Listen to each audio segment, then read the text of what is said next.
Hello, welcome to this DCS F14B tutorial. In this video, I will be covering the controls and special setup for the F14 pilot seat. So to begin, I'll come into my options, go over to special, F14, and you can see my preferred settings here. You can mimic them if you'd like. Some major things to note. If you're using track IR or VR, make sure this first use head movement option is checked. That will allow you to use gestures menu with your head movement. Landing callouts is your own personal preference. You can also disable this in-game through the gesture menu. This third one is important for going from beyond visual range to within visual range, and will allow you to have a better lock situation when targets are getting closer to you. Gestures menu camera, I have disabled. It just gives you an animated picture of what Jester's head is doing when you open his menu. I find I get a bit better performance with it disabled. So experiment, see what you like. As far as the rest, these are my settings. You can hover over them, see what they do, decide for yourself what you like. This is how I have it. Moving over to controls, I'll bring up a controls indicator here. Move these over so we can see what's going on. Alrighty, so to begin, on my stick, on this back paddle, I have Autopilot Emergency Disconnect Paddle. This will not only disengage your autopilots, it will also disengage the pitch and roll flight control assist, which I find is helpful during combat maneuvering. I'll generally fly around with it disabled, so I'll just pull the paddle after startup. Next, I have Autopilot reference, nose wheel steering toggle. I have that on my nose wheel steering button here. After that, on my trigger, I have trigger first detent. I have a two-stage trigger. So on the first detent, I bind it to trigger first detent, and on the second pull, I have trigger for pulling it all the way. If you only have a one-stage trigger, don't worry about the first detent, just bind trigger. After that, I have store release. This is for releasing air-to-ground weapons on my weapon release button here. After that, I have my trim on this trimmer hat here. Pitch up and down, roll left and right. And for my rudder trim, I have that on a knob here, so I can move the knob left to trim left, knob right to trim right. On my stick, I have a center big castle hat here. And for that, I have the target designate functions bound. So pulling aft towards me in the position here, I have target designate / VSL low. The target designate functions are for air to ground. VSL and PAL are used for air to air, air combat modes for the pilot. I'll cover more of what these do in later videos. So towards me, VSL low. In the up position away from me, I have VSL high. And in the center depress function, I have designate forward / PAL. In the left position here, I have PLM button, also an air-to-air radar mode for the pilot, to be covered in a later video. I have a small four-way hat here on the stick, and I use that for shortcut gesture commands. So just like the F-16, and the TMS forward is to lock a target, in the forward position of this hat, I have radar STT lock enemy ahead. That'll tell Jester to put the first enemy he sees ahead of you in a single target track lock. Once again, like the F-16 TMS aft, back in this position, I have brake lock. So that'll tell Jester to brake lock on whatever you currently have locked. In the right position, I have shortcut for TWS mode. And in the left position, I have a shortcut for RWS mode. On the side of my stick, I have a weapon selector hat here. In the forward position, away from me, I have weapon selector Sidewinder missiles. In the aft position, towards me, I have Sparrow or Phoenix missiles. Hitting that button will toggle between the two. And in the right position, I have weapon selector gun. That's all for the stick, so I'll move to the throttle now. For the throttle, on the outside, I have a switch. In the forward position of the switch, I have my labels toggle, all labels. In the aft position towards me, I have an exterior lights master switch toggle. On the front of my throttle, on this inner button here, I have missile mode toggle. That'll toggle between normal and bore sight for your missiles. I have a spring load wheel here, and I use that to control my DLC. So DLC thumb wheel forward, I have pushing the spring wheel away from me. And DLC thumb wheel aft, I have pulling the spring wheel towards me. On the side of my throttle, we have these hats. On this upper hat, the push in center function, I have DLC toggle / countermeasure dispense. DLC is used for landing. Countermeasures is to pop your flares. On the forward, away from me position of this hat, I have wing sweep forward. On the aft, towards me position of this hat, I have wing sweep aft. On the down position towards the floor, I have wing sweep auto. And in the upper position towards the ceiling, I have wing sweep bomb mode. Moving down, we have another hat here that I utilize.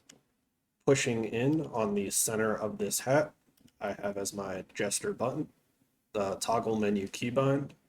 This will open the gesture wheel and allow me to control it, selecting options in there. In the aft, back towards me position of this hat, I have my communication menu. In the up position, I have flaps up, and in the down position, I have flaps down. Normally, I would use a switch for flaps, but in this aircraft, I find it helpful to be able to put my flaps up and down at a moment's notice during some air combat maneuvers to assist in getting some tighter turns. So it's a real pain as I'm throttling up and down to try and reach for a switch, so I have that on a hat switch for my thumb as I'm flying.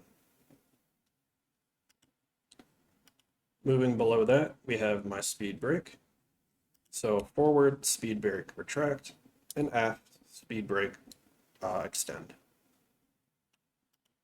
Below that, I have a button here that I utilize for my cage seam button. That's all for my throttle grip. So now I'll talk about my throttle base and some of these switches I've bound. I have a switch over here that I utilize for my launch bar, or that's labeled launch bar on my throttle, but I use for my refueling probe. So in the retract position, I have it set to refuel probe retract, but for the extend function, I have it set to refuel probe extend refuel all. So what this does is as soon as I put the probe out, it automatically tells the plane to refuel everything, fuel tanks plus my plane. You have other options here you can experiment with, but I prefer this so I don't have to go messing around with switches after I put my probe out.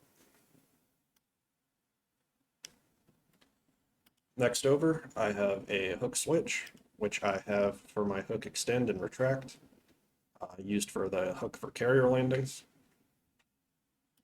Next over is I have a wing fold knob. So I use that for my seat adjustment.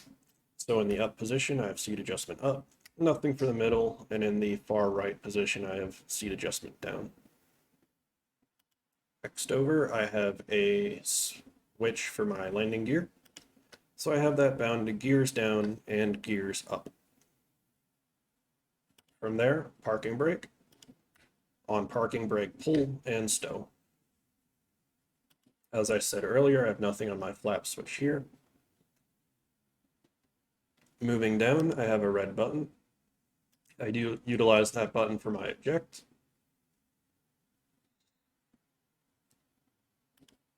We'll come back to these buttons here. Moving to these switches I have on the bottom left, I utilize this switch far left for my ACM cover open and close.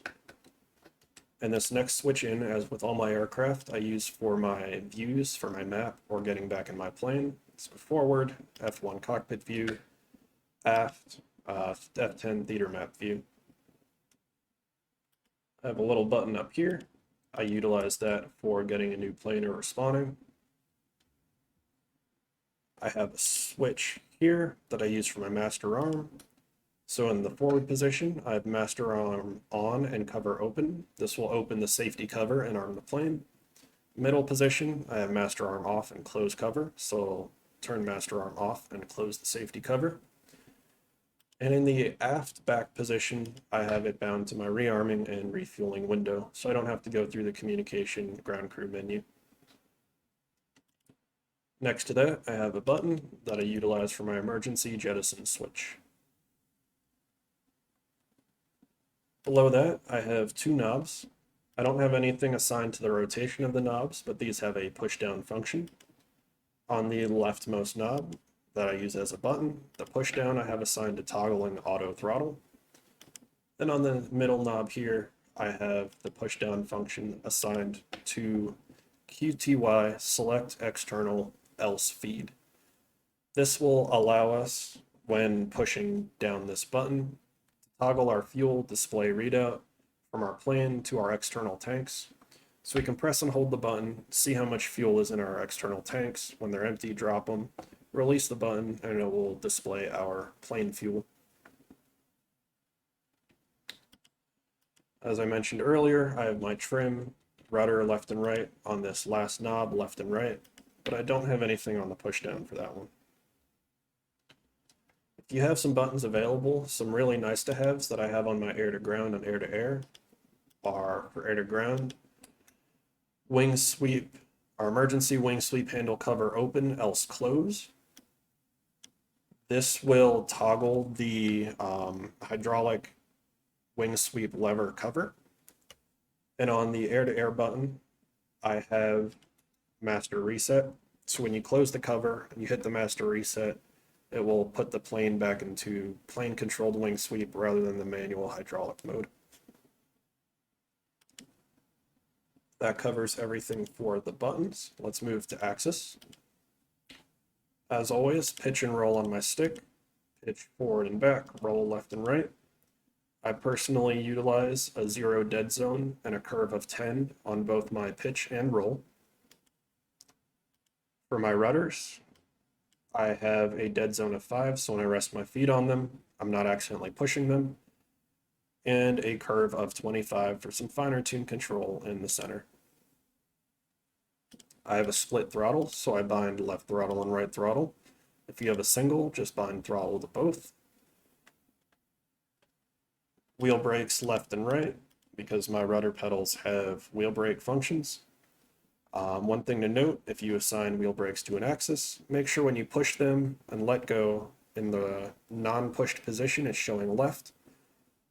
And when you are pushing them, it's showing to the right. If it's not, just go into axis tune and invert.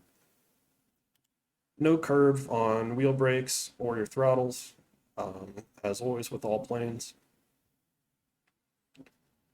And a nice to have if you have a slider available to you is to bind emergency wing sweep to the slider.